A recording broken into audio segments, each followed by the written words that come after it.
this is a highlight of Delphi. We are going to do a prepared video later on with some narration and things. And so this is just sort of taking you through and giving you some highlights, which in and themselves are impressive. Okay, so Delphi. So that you know, if you're coming to Athens and staying in Athens proper, Delphi is about 2.5 hour-ish drive away. Okay, it's not in town.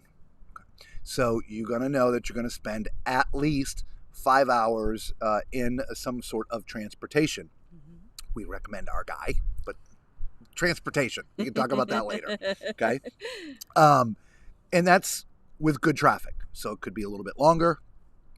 If your guy drives faster, it might be just a little bit less. But it's not all highway. There's a lot of twisty, turny roads. So just note that you're going to have to spend some time to get to Delphi. If you're only here for a few days, it may be difficult, excuse me, to get there. So just know if you're planning to come here, if you want to go to Delphi, it's going to be at least 5 hours transportation round trip. Also, Delphi is up in the mountains. It is. It's okay? Beautiful. You start off several thousand feet, and I think it's like a 500-foot climb to get up there, like climbing. I mean, not like climbing with ropes climbing, but hiking up. Okay. Ramps and steps. Yes. Very slippery, so bring shoes with good tread. Yes. So if you are physically challenged, Delphi is going to be an incredible challenge for you. There are no elevators, lifts, or anything like that. Correct. Again, there are ramps, but it could be very challenging. But the ramps, the ramps are in between steps. So it's not like a solid ramp up. That Yeah. doesn't exist. It's steps and a ramp and steps and a ramp. Right. So just know that might be a little bit challenging for you. So let's get to it. So the drive there, though. Oh, there we go. My light went off. Your light did go off. Yeah. So talk about the drive, Lisa, while I turn the light back on. So the drive was it was beautiful.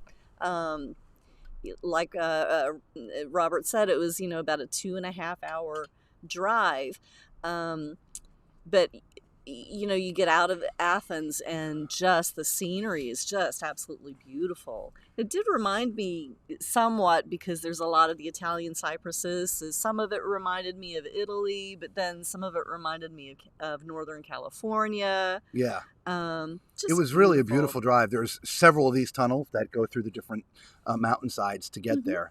And so we captured, way more video than this of the trip in there, but it was just beautiful. In fact, as the closer you get, as I tell you, you're up in the mountains. As you can see, the clouds cover the tops of some of them. It's just a stunning drive just to get there. It is. It's breathtaking. We are sitting now in front of this is just outside of Delphi. It's a little community, a little city, a little village called Arakova. Okay, we had lunch there at the end, in a great restaurant. We'll share the name of it in the full produced video that we do. But you can see it here. Again, I hope you're watching this like on a big TV, that you can see this village on the side of this mountain. It is so beautiful. Now, remember, it's up in the mountains. If you come here in the winter, it snows up there. And so this is actually sort of like a Vail, Colorado. It's a snow community. And so as you're driving in, there's lots of signs that, snow here, snow this, snow that. Because in the wintertime, there's a lot of skiing that goes on up here. But just picturesque. It's like a postcard. It's just a time lapse of driving through the main street to get up to Delphi. But again, this is through Arakova. Just absolutely beautiful. And just off to the left is the cliffs. I mean, this isn't a flat area, but it's hard to see, because we're in a car and you're surrounded by buildings, but just to the left is the cliff. In fact, when we ate lunch, we were like all but hanging over the cliff. Just beautiful. Like I said, we shot some great video of that. And I may have that video at the end of this. I don't remember. Again, just highlights. Okay. So as soon as you get there, so that you know, before I forget, there's a lower area that's below the road, and then there's a main area that's above the road. Yes. We started with the main area that was above. We do have some shots of the lower area that are at the end, and because there's temples everywhere. It's just, I Yes. mean, there's structures. But this is as you're just now getting into Delphi itself. Just absolutely breathtaking. It really is. It's one of the things you walk around and the stones are everywhere. That guy's just sitting on one there. They don't, if there's somebody in there that sees you, that works there, they pretty much kick you off. You shouldn't really be sitting on the stones that were from the monuments. Because, like I said, that wall, by the way, is huge. Look at the people standing there. I mean, these stones are just gigantic. I'll be honest, I can't remember this. There was that one of the shops? No, that wasn't a shop. That was I can't remember. It wasn't one of the shops. I believe that was a bath. This one was a Roman bath. Oh yeah, that's right. If you didn't know, I'm sure you do if you're watching this. Roman and Greek history sort of really, they're intertwined. Greek obviously stands on its own. It's been around for thousands and thousands of years, but Rome eventually had come in here and I don't want to say conquered them, but conquered them. Mm-hmm. But what they did, unlike a lot of countries these days that come in and conquer other nations, they don't want to. They preserved the Greek culture, and in many ways, they lifted it up. We learned that most Roman sculptures are copies of Greek sculptures, right? And so, at least in that sense, Rome came in and edified their culture, if you will, and preserved it.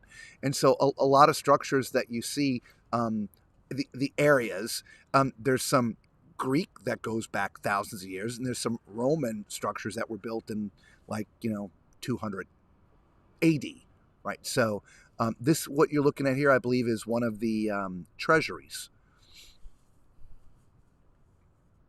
As you can see, the steps, right? So they're relatively new. The other steps is what you used to have, but they've recently put some new, as you can see there. Yeah, the ones that you're walking on the left there, that the ladies walk, that's what used to be there. It's a little bit safer now, but it's a climb. Like I said, you're 500 feet to get all the way to the very top of the site from where you get off in your vehicle. I did find Delphi, the climb to the top of Delphi, a little bit more challenging than to the top of the Acropolis. Yeah, this was way easier than this. Yeah. Yep, treasury of the Athenians. That's what the building was that we were looking at from the back side. This is the front side of it. Again, you can see it's been restored, right? Just back it up a little bit. You can tell anytime that you're looking at any of the ancient structures here, and you see, the light color versus the darker color. The light color is a new stone, or in a lot of cases, like the column on the right, you see the old stone all the way at the bottom, and they've formed the new one to it. And so that this building's been restored. Even with the walls, you can see some lighter stones and some darker stones. The lighter stones are the ones that they put in place to help bring this structure back to life a little ways. This is just kind of a look down over the side. We're looking down over the site, by the way. There's stuff beneath us. It's just, like I said, it's how they got all this stuff up there. It blows my mind. Yeah. These aren't tiny, light things. And that is not anywhere near the top. Look at the intricacy of the carving of the stones that make this wall. I swear when they decided to make this wall, it's like, okay, what stone do we have laying around? Because a lot of walls you see, it's just nice layers of things. These are all weird geometric shapes, but they're completely locked in with one another. I just found that amazing. And the wall's huge. It's not like a short little wall. It is not a small wall. It goes the other way too. I only got the one direction. This is the ramp up to the Temple of Apollo, which is also, if you watch the movie 300, technically, this is where the oracle. The oracles Mm-hmm. were inside that temple. I think I mentioned, something about a cave or something, but we found no remnants of that or any information about it at all. We were told they were in that temple. Of course, it was fully constructed back then.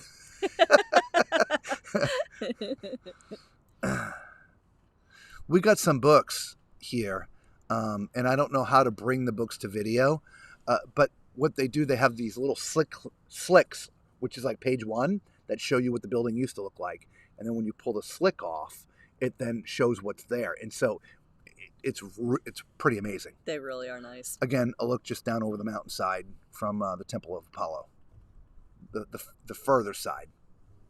As you can see, this is one of the few temples that we went to that there's very little standing left. Destroyed, pilfered, whatever. But as you can see, any of the vertical structure, there's just very little of it left. At least standing. There's we climbed up a little further so you could see it in its entirety. At least that structure. It was a huge temple at one time. Yeah. Here's the theater. Again, imagine, I'm standing where whoever would be preaching, talking, teaching to those around. I'm standing in that spot. So just, imagine you're sitting up there. I think I have a shot from up top looking down. It's not as big as the one over here, but it's pretty impressive. It is. Yeah, there you go. I'm not all the way at the top, but I'm at the side looking down, and just, it's it's not a tiny theater. I don't know how many it's seated. And then overlooking the temple. Yeah, the Temple of Apollo would have been right there. There we go. There's a top view of it. I mean, it's pretty big, right? And again, we're literally up in the mountains, and you're looking down, and it's just beautiful. Every once in a while, we had to stop doing what we were doing to just stand there and take it all in. Mm-hmm. If you're a spiritual person, it gets to you. It really does. We are now at the beginning of the shot. We are at the very, very, very top of the site. This is the arena. The arena? I forget. Oh my gosh. The stadium. The stadium. Yes. This is the stadium where a lot of events happened at this site. And it is long. I believe this was built by Hadrian. I don't. Was this? I don't think it was built by the Romans. Okay. I'm not sure if it was. Yeah, you know what? I think this was improved by Hadrian. Okay. Okay. At the very end, and it's hard to see here. I have a closer up.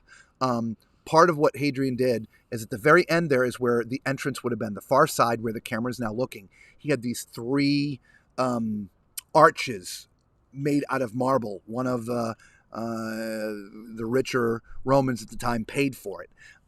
If I remember the history correct, and again, I will get this all correct in the prepared video that we will do with narration about the site. But I believe at the time, a lot of this had been leveled for other types of events they were having up there.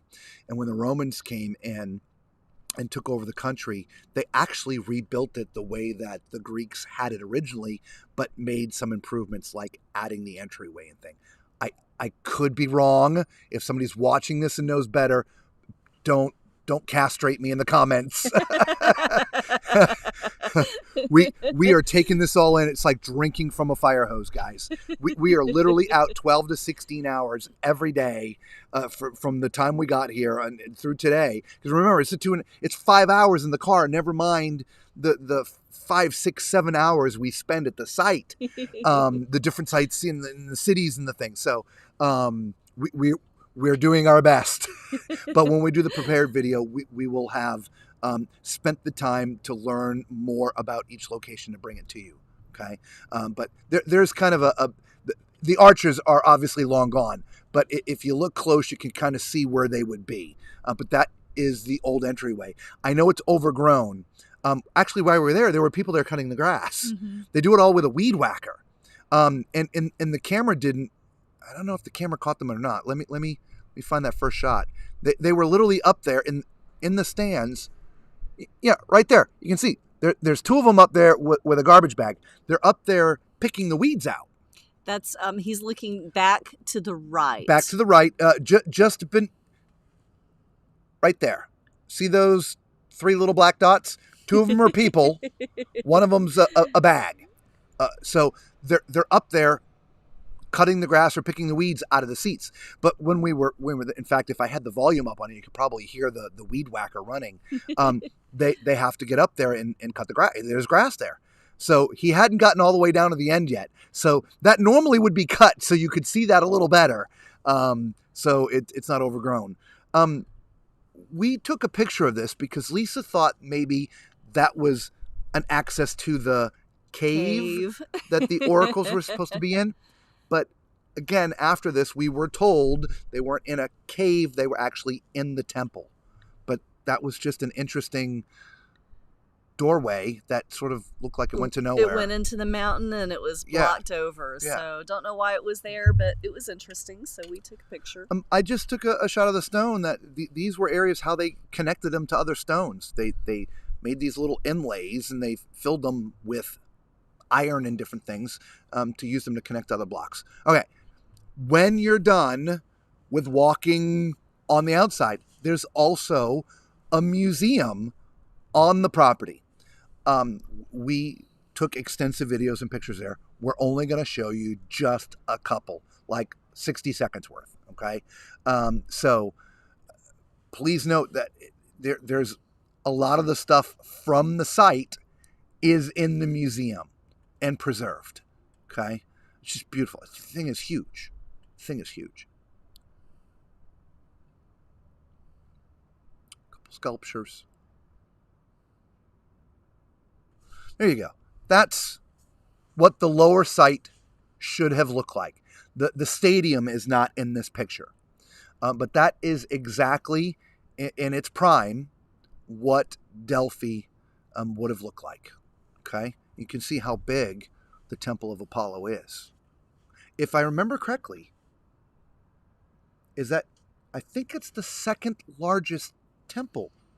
I think that one's the biggest, and I think that's the second biggest. I could be wrong. We'll look that up. Yeah.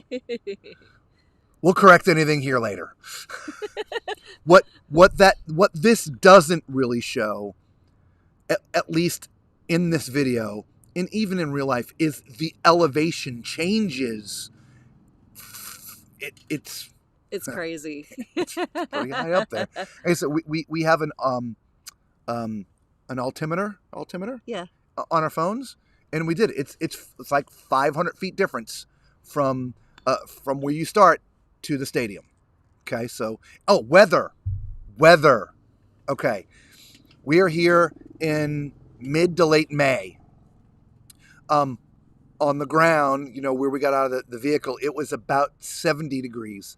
I think it was and it was windy up top, really windy. It probably was about 55 to 60 degrees. It was a big temperature change. And with the breeze blowing, it got pretty cold. So if you're not here in midsummer, and even if you are, please bring at least a windbreaker or something a little warmer, put it in a backpack or something and carry it with you, because the difference in the elevation, just at 500 feet, the temperature changed dramatically. It really did. Okay. It did. I paused it here, not just to say that, but what I like here is here's one of the original photos behind these sculptures when during one of the excavations, like years and years and years and years ago. And you can see it's hard in this video, but you can see, and there's statues just laying all over the place. They're just laying there. And some of those statues are what are in the foreground. Some of them you can see there. Oh, there's photos. Okay. This is us standing just by our table in that village where we had lunch. Orakova. Talking about a view for lunch. What an amazing view. Right? So there you have it. That was Delphi. Mm-hmm. Just a moving day. Again, for those spiritual, it's a moving thing. It really is. So we hope that you enjoyed it. Remember, it's 2.5 hours there, at least 2.5 hours back. It's a climb. Wear good shoes. bring something warm because the elevation change will be cooler. And again, no, it's a hike. Yes, yes, it is. Anything else we want them to know about Delphi? I think that's covers it. I think you did. I don't remember the charge. This is a horrible thing for me. Normally, I'm going. Here's my card. I think it was probably 15 euros a piece. None of these sites were horribly expensive. No. Like if you're an American, you want to go to Disney. I swear these days it's like $100 a day per person or something to get in, or 80 or 90 or something like that. These sites were not all that expensive. 10, 15 euros per person.